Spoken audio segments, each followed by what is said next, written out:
Folk বা programmable logic controller হল industrial অটোমেশনের মস্তিষ্ক। আধুনিক কারখানায় বিভিন্ন মেশিন এবং প্রক্রিয়া নিয়ন্ত্রণের জন্য ফোক ব্যবহার করা হয়।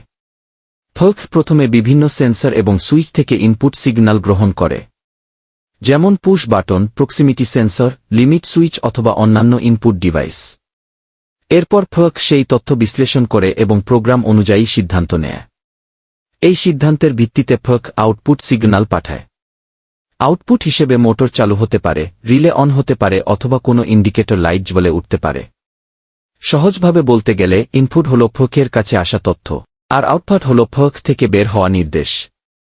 অর্থাৎ ইনপুট থেকে তথ্য আসে, ফোক তা প্রসেস করে, তারপর আউটপুটের মাধ্যমে কাজ সম্পন্ন হয়। এভাবেই ফোক বিভিন্ন ইন্ডাস্ট্রিয়াল মেশিন এবং অটোমেশন সিস্টেম নিয়ন্ত্রণ করে। ফোক সম্পর্কে আরও সহজ টিউটোরিয়াল পেতে সাফওয়ান ল্যাব চ্যানেলটি ফলো করুন।